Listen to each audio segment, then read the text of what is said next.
broadcast in a few. Yep. Now we're live.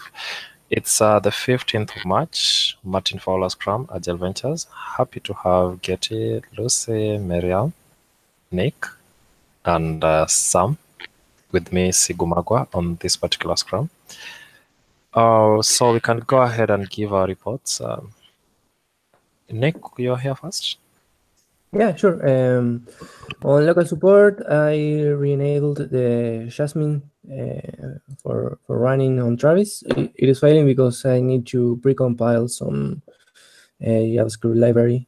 So I'm doing that. And I also did a pull request with the upgrade to Ruby 2.5. So that should be working, I think, without problems. But let's see. It has to finish running on Travis. So, yep, that is all. Okay, thanks for that, Nick. All right, next, I think Miriam was next. Miriam? Okay, I just did a pull request on an issue I was working on about launching errors. I got the test passing in my local environment, but when I did the pull request in Wiki dashboard, it got an error. I think it's unrelated to it's just related to the pull request. Well, I also worked on some enzyme tests. I'm still struggling on it, so for now I'm just working on some tutorials. And also started working on a ticket in local support. Well, for now I'm just reading the source code so to know the interactions between the method, the ticket I'm working on, and everything else. So that's all. That's cool. So the other project they're working on is Wiki Edu, the React one. Yes. Oh, okay. How is it so far? Well, I made some pull requests along before. Well, some of them got merged, and one is still open. I got a failing weld, but I think it's unrelated to the pull request because the test passed in my local environment. So yeah, so that's all. All right. No, I don't know if anyone is in a position to help on that. Yeah. Anyone in a position to help? I can help, maybe. Yeah, sure. Okay, so you can talk to Nick after this, so he can help you out on that and just confirm that it's probably failure on the CI. Yeah, Okay. and not related to your Thank you. post. Yeah. Thank All right, you. you're welcome. You're welcome. And wow, okay, we are like 10 of us. I'm a bit mixed up. So I think Nick. Full Scrum. Yeah, it's a full Scrum actually. Is it Nick? Nick? Yeah, Nicholas, you're next. Nicholas, your report. Me or the other Nick? Yeah, you Nick. For the two Nicks, we call the Nick, who's the Argentinian who's in Germany. Call him Nico, and the guy with the glasses in the West Coast. We call him Nick. Okay, so Nick, West Coast. You can give us your report. Yeah, so I was just pulling in the latest changes from local support onto my develop branch, and I ran bundle. I did the migrate, and now I'm getting a schema diff. It is saying that the one of the columns was removed. Let's see. Well, I can just show you. Here we go.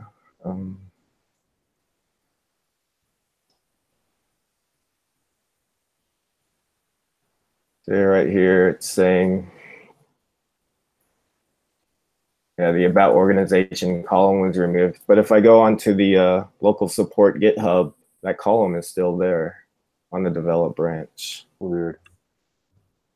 That's weird. This was a bit weird because I also had the same, and I had to throw away my schema file and generate a new one for the same. It was the same column. Okay. Yeah, it had the same thing, so I had to throw it away. So I see, and it worked after that. Yeah, it works fine. Okay, cool. I'll do that. Thanks, man. Yeah, cool. Okay. Another blocker, Nico. Okay. I mean, Thank you. So we're moving over to Sam. I think you're next, Sam. Yes, yes. And so, yeah, I'll just so Nico is the one with the hat. Nick is the one with the glasses. yeah. Okay. We'll do some diagrams for you, Sigurd. We'll get there. Yeah, I'm actually writing it on my screen on their faces. You might have posted it on the screen. So yes, report from me. This morning we had the web dev mob, and we got into CSS descriptors, and that was good. That was moved from yesterday for scheduling issues.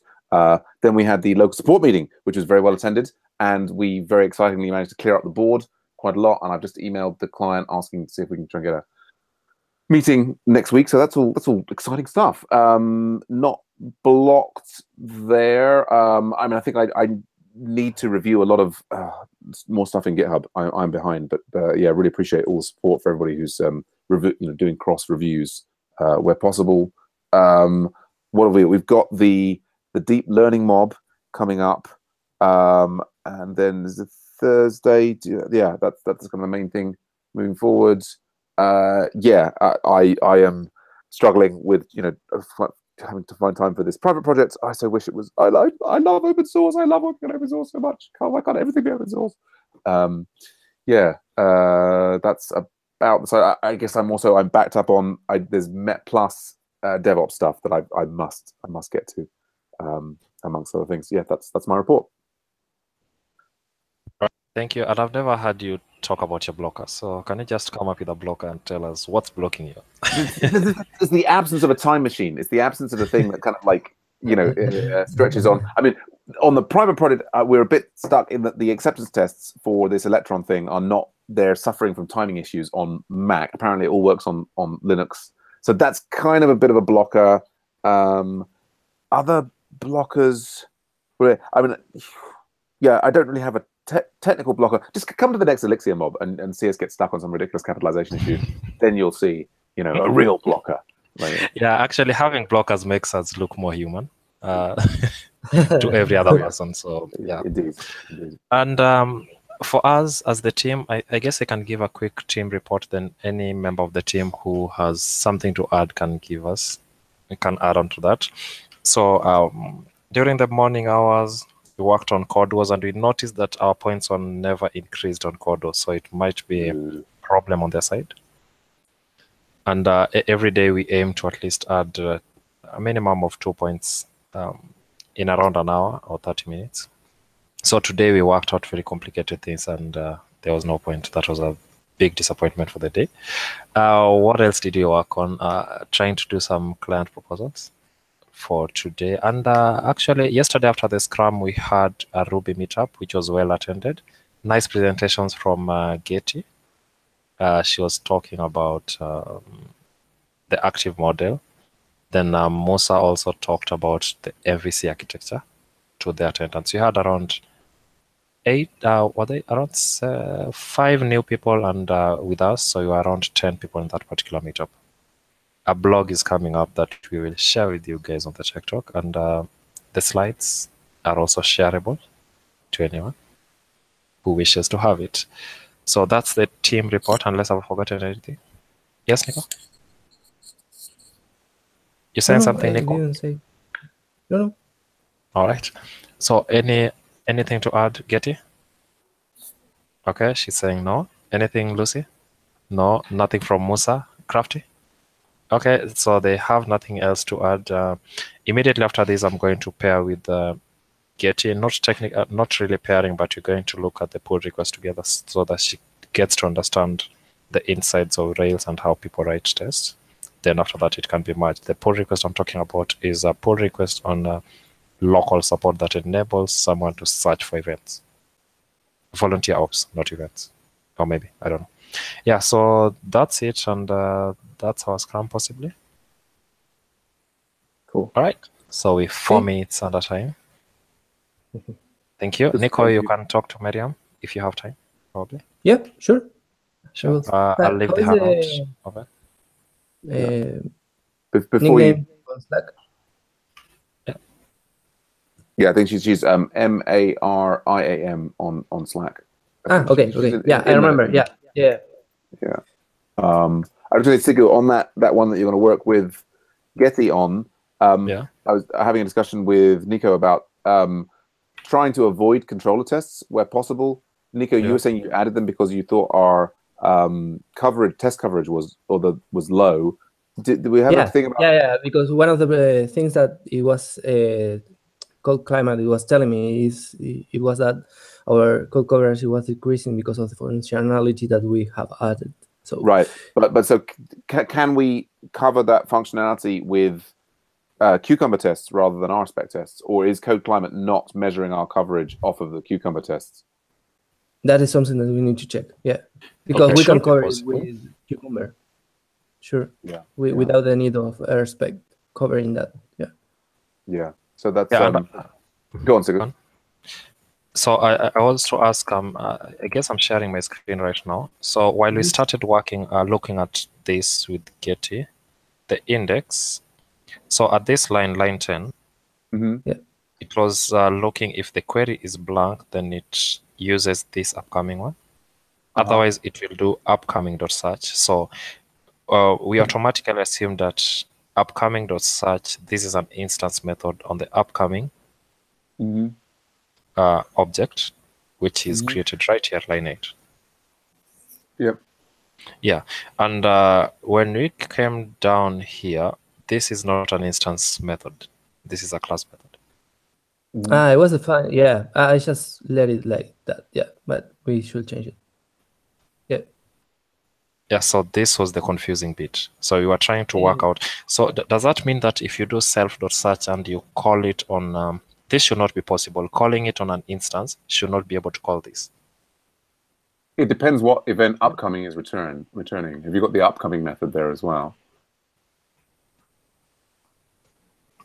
The upcoming. This is that's a class method. Yeah.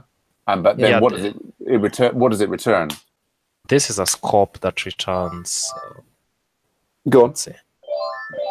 Yeah, it's if you a go scope. to. Yeah. I guess I have to go to this particular file. You will find it in the model, not in the controller. Oh yeah. Yeah.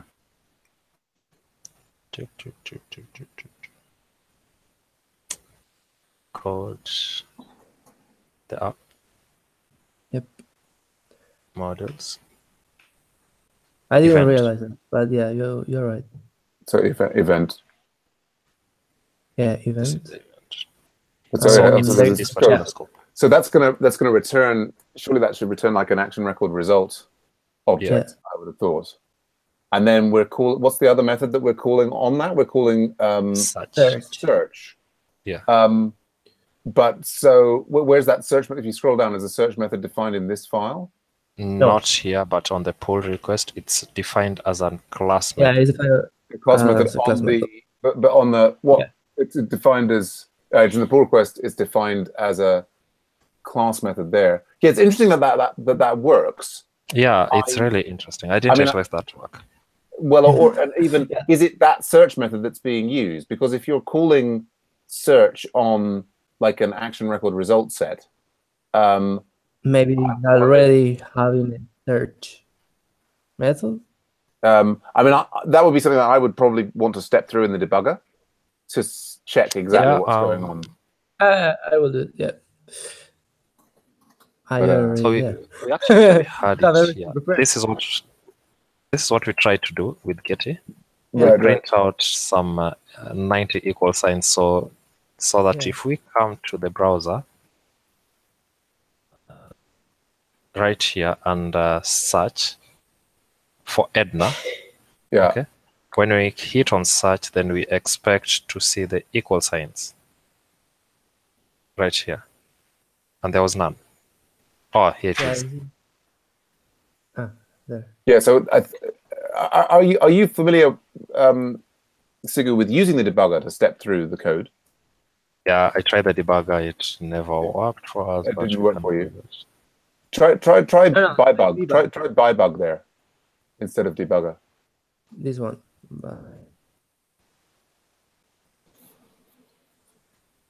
and then do the search again. And then now you want, there you go, you're on the, so it's working for you there. So type the word keyword, you can see the word keyword has come in. So it's in now. Yeah, and now you can hit continue. Yeah, so how comes it's working? Sometimes it only works when I look at it. It's an important function of my strange status with computers. But so what I would do there is if you go back into the controller method, that I think that is index. Go on. I think that what's happening is that it's trying to look in the instance, and as it doesn't find it in the scope of the object, it goes to the other scope, that is the class. So it will try to find it there, and then as it finds it, it uses it from there. Right. But so the thing to do, but it's not working right. But Sigurd, if you go to the event controller and put a by bug in the index method at the beginning of the index method. Yeah, so now to save that, go back to the I can remove this. No, leave it there. Let's keep it there. We'll keep the two of them in there. And now do the same thing again in the browser, doing the search. So do the search again. So now, and then come back to the console, and you should be, so now here you could type N, the single letter N for Nigel, N for next, right? And you'll step over that one there. Yeah, so hit return. And now type the word upcoming. Let's see what it's done. And hit return. Yeah, so we can see it's an active record relation has been pulled out there. So then you could do, so that's interesting. So we've got, so now you could type N again and it will step over the next line. To line 11. Yeah, so let's step over and let's extract the query. So then you can type the word query. And so we've got Edna, yeah. So there's, so query, so presumably it's then going to do upcoming search.query. We assume query blank is going to be false. Yeah. It's going to go through. So now you could, yeah, you can. It's not upcoming blank. It's a query blank is the one that's going to be assessed there. But so what I would be tempted to do there is to just hit. Yeah, you could do query blank to check that what it is. Yeah, with question mark. False. Yeah. So we're pretty sure it's going to. I mean, you could try. I would be tempted to hit N now. So just do N and it'll step up. But yeah, so it's definitely going in and it's doing the search on the event thing. If you scroll back up into the scroll back up, we had the can you scroll back this at the active record relation. What that seems to be doing, interestingly, is that it's then applying the search class methods kind of to the active record relation, which is very interesting. To this. And I guess that's maybe some special feature of active record relation that it's allowing the I mean, it seems to me that the event search should be a class method, right? Because sometimes you would be just running it, but maybe it would make more sense for it to be a scope rather than a class method. Totally. Yeah. Yes. Yeah. Do you want to change it, Sigo? It's okay. Change this into a scope instead of having it as a method, as a class method. Yeah, sure. All right. So because what I know in Ruby is that if you have a class method, then you cannot call it from within the instance. So some is speculating that probably active record allows you to do that. Yeah, it seems that it does. What I've done is not a good practice, so it's bad. It's bad. Well, I don't know. It maybe has some. I wouldn't automatically say it's bad. I'd just say it maybe has some. Maybe there are situations when it would be good to use. Maybe it has some advantages even in this situation. But yeah, I'm not immediately sure what they are. I guess the question is, does it need to be a class method? And it's if we can get away with it being a scope, then we're kind of sending the signal to other people. This is a scope that can be combined with other scopes in easy places. People may. I wouldn't say it's necessarily bad practice, but it's kind of probably people will be they'll find it's it not more easily. clear. I mean, yeah, totally, yeah. Okay, so I'm trying to do this right here, and I'll be Cool. copying from this. Should I just do this?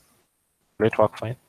You can try. Yeah, I don't know if Have it I better go now to prepare for my next thing. Sorry that we it's good to get into that. I think Mariam and Nico also want to coordinate. Lovely to see so many of everybody in the Scrum. I'll catch you all later. Bye for now. But feel free to hang out and keep enjoying yourselves here, even if I'm All right.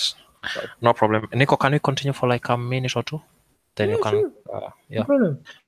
All right. So this lambda right here, it takes in a query. Okay. Then I do. This is the keyword to get it from the query. It was query. Okay. Yeah. So why did you have to do this? The thing is Convert it that into string, that code was already there. So the only thing that I've done were more related to the upcoming scope and integrating the search action and the index action in one. So I didn't create the class method that you see there, the search method. I didn't create it, but I also didn't. You didn't create this? No, but I also didn't realize that I was doing something wrong. So yeah, I just use it. Yeah, let's see. But what you're doing is the correct thing. What is that? Okay, so I can try change some things on this PR and push it up. Then you can also have a review of that. Yeah, sure. Yeah. So description. Yeah. Well, what do you think that it will be the best way to approach that? Because you were saying that having this, or maybe we can maintain this search because it's searching from within. Yeah, this is not complicated. We're searching from within a collection of upcoming events, which we get from right here. So we're searching from this collection. Now, do we consider that as an instance method? Really, it is not. No. The scope is perfect. So this was okay. Yeah. So just remove that. So we should have the scope, maybe. Because technically it cannot be an instance method. Yes. Yep. Yeah, technically it can't be an instance method because we are searching from within many events, collections, which are instances. So yep. So I think like the other option that we have is to do right here, instead of doing upcoming.search, then we do event.search. No, that because upcoming it is another scope. Okay. All right. So I can see I have someone who I need to say. So because if you don't do that, you will receive you will do a search on all events, and we only want to search on the events that are coming. Okay, so we can work with the scope on this. Yep. All right. Let me work out something, then I'll let you know. Okay. Okay. Yeah, I have to see someone right now. So bye-bye. Bye-bye. See you.